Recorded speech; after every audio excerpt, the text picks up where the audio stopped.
Olá, hoje recordamos com gratidão a vida e o testemunho de Edith Stein, conhecida também como Santa Teresa Benedita da Cruz. Além de grande mística e mestra de vida espiritual, foi também uma excelente filósofa. Edith nasceu no dia 12 de outubro do ano 1891, numa tradicional família judaica. Com um detalhe curioso, nasceu numa data solene para os judeus, justamente a festa do Yom Kippur. Sua cidade de origem era Breslau, na Alemanha, hoje uma localidade polonesa. Edith foi a última de um grupo de 7 filhos que seus pais israelenses tradicionais tiveram. Antes mesmo de completar 2 anos de idade, a pequenina Edith ficou órfã de pai. Sua mãe, então, Dona Augusta, mulher de grande virtude e qualidades excepcionais, precisou assumir as rédeas da família, inclusive a administração dos bens. Teresa, sendo a caçula, sempre recebeu carinhos e mimos de seus irmãos, tanto que em seus escritos não deixa de testemunhar sua infância e adolescência como momentos muito felizes. Já nos primeiros anos de vida, a pequenina revelava grande simpatia e carisma contagiante, assim como uma inteligência profunda e aguçada. Sendo então de família rigorosa e observante da fé judaica, ela frequentava assiduamente a sinagoga na companhia de sua mãe,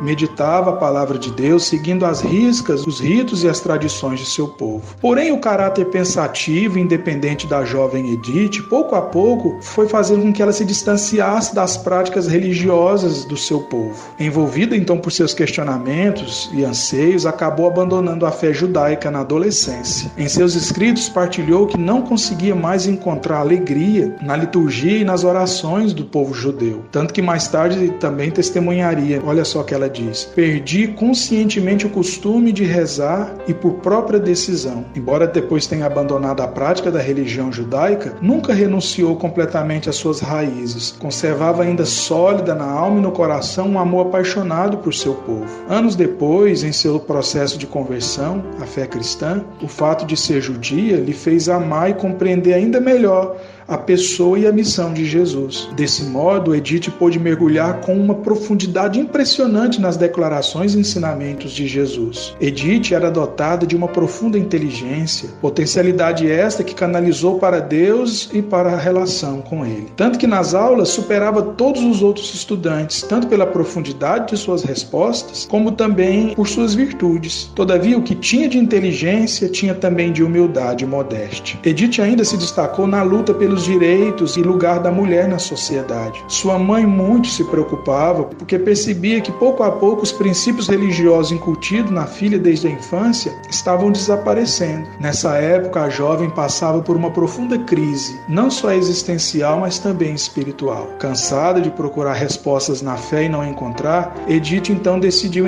continuar sua procura nos potenciais da própria razão. Afirmava em seus escritos que estamos no mundo para servir a humanidade. Assim, matriculou-se no curso de filosofia, sendo a única mulher da turma. Concluiu 2 anos de estudo na Universidade de Breslau, porém, ainda ansiosa por mais conhecimento, se transferiu em 1913 para a Universidade de Göttingen, encantada pela fenomenologia filosófica que tinha Husserl como um dos mais importantes expoentes. Tornou-se, então, uma amiga íntima e assistente dedicada desse importante pensador. Estudando, refletindo e discutindo, a jovem foi se dando conta de que todos aqueles grandes estudiosos, em sua maioria judeus de raça como ela, eram convertidos à fé cristã. Max Scheler, em especial, sendo cristão católico convicto, foi um dos que mais despertou em Edith questionamentos e abertura para a conversão a Cristo, a paz real, que ela inconscientemente procurava, mesmo sem saber. Na época em que ela estava nessas interrogações, estourou um forte e doloroso acontecimento, como nós sabemos, a Primeira Guerra Mundial. Edith, que até então estava submersa em seus estudos de filosofia, percebeu que não poderia ficar indiferente, vendo a sorte e dor de seus irmãos, que também era a sua. Assim se alistou em 1915 para desempenhar a função de enfermeira junto aos sofredores da guerra. Sua dedicação foi tão notória que recebeu depois uma medalha de honra ao mérito. O encontro com o sofrimento dos homens, a busca pela verdade, o sentido profundo de humanidade e bondade presente em seu coração, abriram espaços cada vez mais amplos para que depois ela pudesse então se encontrar com Jesus. Entre muitas perdas ocasionadas pela guerra estava um amigo muito querido dela, um grande filósofo por sinal. A esposa desse grande pensador, que também era amiga de Edith, convidou-a para organizar publicações dos escritos de seu marido. Assim, na convivência e proximidade com a viúva, Edith ficou surpresa ao ver a viúva tão serena e pacificada, mesmo diante da dolorosa perda do marido. Essa esposa era uma cristã autêntica e enfrentava a dor com uma impressionante serenidade que brotava certamente de sua fé, de sua relação com Jesus. De seu rosto abatido pelo sofrimento emanava uma luz misteriosa, Edith percebeu. Uma paz profunda e inexplicável. A pensadora então ficou profundamente impressionada, tanto que ali a gente poderia dizer que deu-se início às primeiras lições sobre o sentido e o valor da cruz e do sofrimento na vida de uma pessoa de fé. Foi tão forte e decisiva a cena que Edith viveu com essa sua amiga viúva, que mais tarde Edith chegou a dizer, olha só, foi o meu primeiro encontro com a cruz, minha primeira experiência da força divina que da cruz emana e se comunica aos que abraçam. Pude contemplar a igreja nascida na paixão salvífica de Cristo. Foi o momento em que minha incredulidade caiu, empalideceu o hebraísmo e Cristo se elevou radiante diante de mim. Cristo no mistério de sua cruz. A experiência com a loucura da cruz tornou-se, nas experiências místicas de Edith, expressão máxima do amor louco de Deus por ela. Foi fundamento de sua conversão e mudança de coração. Nas partilhas simples e profundas também de Teresa de Ávila, nos escritos, Edith encontrou as respostas que há muito e muito tempo procurava na filosofia e não havia encontrado. A verdade estava em Deus, ou melhor, a verdade era o próprio Deus. Edith, então, envolvida pela experiência de fé, pediu à igreja e foi batizada no dia 1º de janeiro de 1922, na noite do mesmo dia que recebeu a Eucaristia.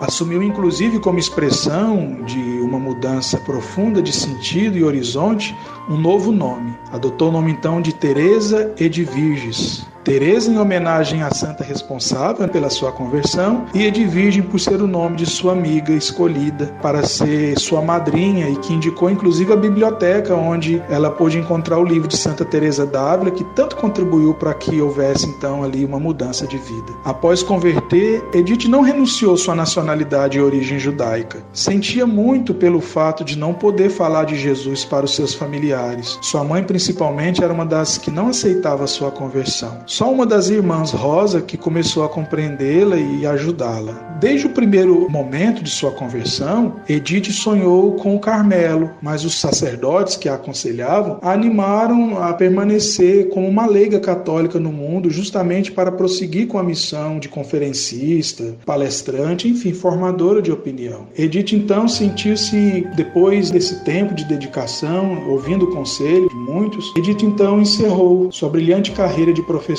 acadêmica, comprometendo-se ainda mais com Jesus. Sentiu-se atraída à vocação carmelita. Então, aos 42 anos, pediu ingresso e foi acolhida no Carmelo de Colônia. E na ocasião ela disse: não é a atividade humana que salva, mas somente a paixão de Cristo. Participar dela é a minha única inspiração. Deus, porém, estava reservando algo muito mais grandioso para Edith. Em março de 1939, Edith, então, que havia adotado um novo nome após a sua consagração no Carmelo, adotou o nome de Irmã Teresa. Ela pede para sua amada superiora para se oferecer a Deus como vítima de expiação. Numa celebração, ela fez um ato de oferta da própria vida para a conversão dos judeus. No dia 2 de agosto de 1942, ela e sua irmã Rosa foram arrancadas do silêncio e da solidão do Carmelo para iniciar então uma viagem sem retorno.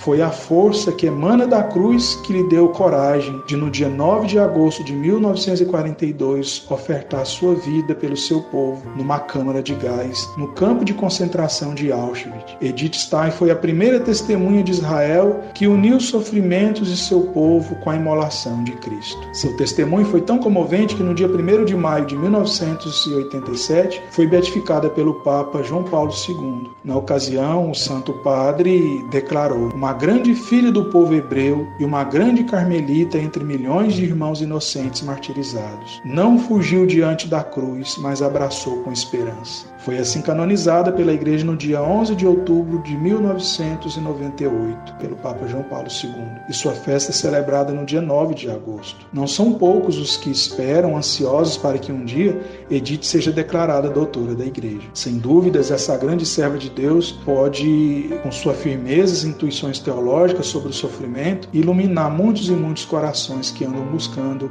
a verdade, mas não a encontram. Digamos então com fé: Santa Teresa Benedita da Cruz, Santa Edith Stein, rogai por nós.